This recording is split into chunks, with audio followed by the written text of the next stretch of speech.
Welcome back. Well, today's book is a Christmas classic. It was published more than 30 years ago. And even if you've read it before or had it read to you, I think you'll love it. It isn't about Jesus or the Nativity or wise men or shepherds, but it is about belief and trust. Let's read. The Polar Express, written and illustrated by Chris Van Allsburg. Chris was born in 1949 in East Grand Rapids, Michigan. Art was his favorite class in elementary school, and in high school he was a good math and science student. He always enjoyed drawing, but he was worried other kids would make fun, so he focused on sports. When he got to college, he was surprised to learn he could study art and majored in sculpture at the University of Michigan, which at that time had an art school. He went on to earn a master's degree in sculpture from the Rhode Island School of Design and then set up his own sculpture studio. But he struggled at the beginning. At home, he began a series of sketches that his wife Lisa thought might be suitable for a children's book. She and one of their friends showed his work to an editor who contracted his first book, The Garden of Abdul Ghazazi, which won a Caldecott Medal Runner-Up Award. He has since won 2 Caldecott Medals for Jumanji and The Polar Express. Chris went on to both a successful career as a sculptor and art teacher, and has written or illustrated 21 books. And here's a picture of Chris holding a model of the bull terrier dog that appears in all of his books. Can you find it in today's book? On Christmas Eve, many years ago, I lay quietly in my bed. I did not rustle the sheets. I breathed slowly and silently. I was listening for a sound a friend had told me I'd never hear. The ringing bells of Santa's sleigh. There is no Santa, my friend had insisted, but I knew he was wrong. Late that night, I did hear sounds, though not of ringing bells. From outside came the sounds of hissing steam and squeaking metal. I looked through my window and saw a train standing perfectly still in front of my house. It was wrapped in an apron of steam. Snowflakes fell lightly around it.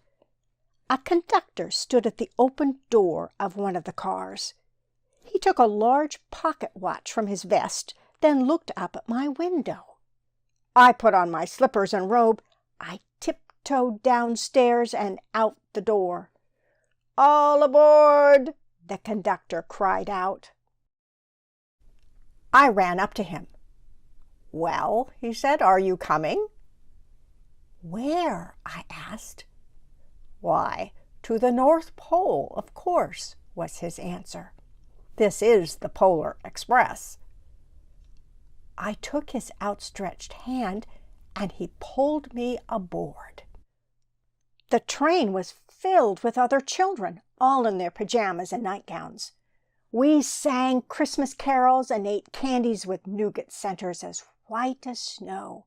We drank hot cocoa as thick and rich as melted chocolate bars. Outside, the lights of towns and villages flickered in the distance as the Polar Express raced northward. Soon there were no more lights to be seen. We traveled through cold, dark forests where lean wolves roamed and white-tailed rabbits hid from our train as it thundered through the quiet wilderness. We climbed mountains so high it seemed as if we would scrape the moon. But the Polar Express never slowed down. Faster and faster we ran along, rolling over peaks and through valleys like a car on a roller coaster. The mountains turned into hills, the hills to snow-covered plains. We crossed a barren desert of ice, the great polar ice cap. Lights appeared in the distance. They looked like the lights of a strange ocean liner sailing on a frozen sea. "There," said the conductor, "is the North Pole." The North Pole.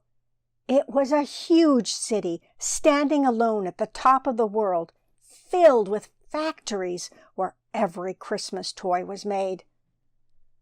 At first, we saw no elves. "They are gathering at the center of the city," the conductor told us. "That is where Santa will give the first gift of Christmas." "Who receives the first gift?" we all asked. The conductor answered, "He will choose one of you."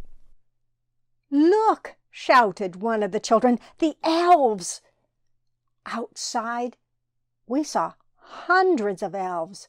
As our train drew closer to the center of the North Pole, we slowed to a crawl. So crowded were the streets with Santa's helpers. When the Polar Express could go no farther, we stopped, and the conductor led us outside. We passed through the crowd to the edge of a large open circle. In front of us stood Santa's sleigh. The reindeer were excited. They pranced and paced, ringing the silver sleigh bells that hung from their harnesses. It was a magical sound like nothing I'd ever heard. Across the circle, the elves moved apart, and Santa Claus appeared. The elves cheered wildly. He marched over to us and, pointing to me, said, "Let's have this fellow here." He jumped into his sleigh. The conductor handed me up. I sat on Santa's knee, and he asked, "Now, what would you like for Christmas?" I knew that I could have any gift that I could imagine. But the thing I wanted most for Christmas was not inside Santa's giant bag. What I wanted more than anything was one silver bell from Santa's sleigh. When I asked, Santa smiled. Then he gave me a hug and told an elf to cut a bell from a reindeer's harness. The elf tossed it up to Santa. He stood holding the bell high above him and called out, "The first gift of Christmas!" A clock struck midnight as the elves roared their approval. Santa handed the bell to me, and I put it in my bathrobe pocket. The conductor helped me down from the sleigh. Santa shouted out the reindeers' names and cracked his whip. His team charged forward and climbed into the sky. Santa circled once above us, then disappeared in the cold, dark polar sky. As soon as we were back inside the Polar Express, the other children asked to see the bell. I reached into my pocket, but the only thing I felt was a hole. I had lost the silver bell from Santa's sleigh. "Let's hurry outside and look for it," one of the children said. But the train gave a sudden lurch and started moving. We were on our way home. It broke my heart to lose the bell. When the train reached my house, I sadly left the other children. I stood at my doorway and waved goodbye. The conductor said something from the moving train, but I couldn't hear him. "What?" I yelled out. He cupped his hands around his mouth. "Merry Christmas!" he shouted. The Polar Express let out a loud blast from its whistle and sped away. On Christmas morning, my little sister Sarah and I opened our presents. When it looked as if everything had been unwrapped, Sarah found one last small box behind the tree. It had my name on it. Inside was the silver bell. There was a note. "Found this on the seat of my sleigh. Fix that hole in your pocket." Signed, Mr. C. I shook the bell.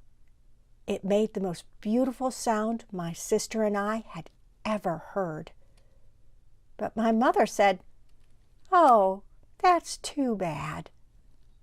"Yes," said my father, "it's broken." When I'd shaken the bell, my parents had not heard a sound.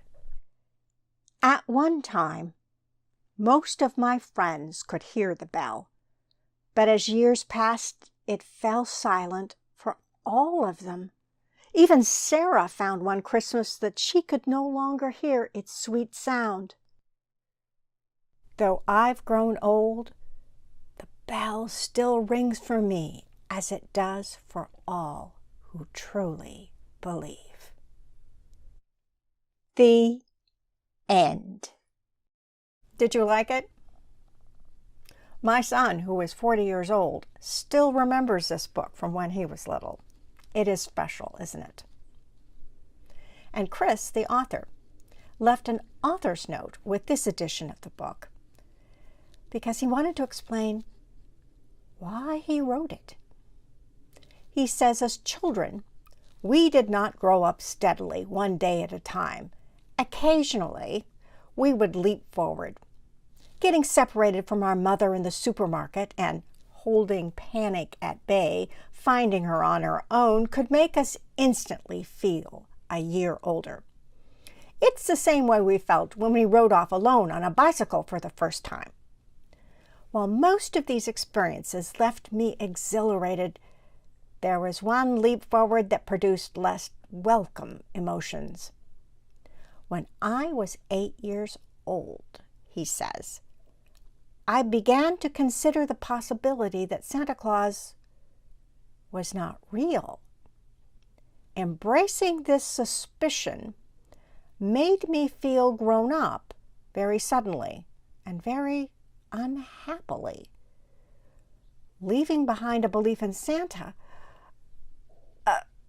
meant I would never again experience the enchanted days leading up to Christmas, the exquisite, almost unbearable anticipation of a fairy tale coming to life, a fairy tale that included me. It would be gone forever. This didn't feel like growing up. This felt like losing something, like being thrown out of the land of miracles and hearing the gates close behind me. I wanted back in. Fortunately, he says, the Polar Express pulled up to my house that Christmas, taking me on a trip that did lead me back. There is a seat on the train for you. All aboard. I wonder, did he have a dream? Did he have a dream of the story of the Polar Express when he was 8 years old? Who knows? He is not telling us. Merry Christmas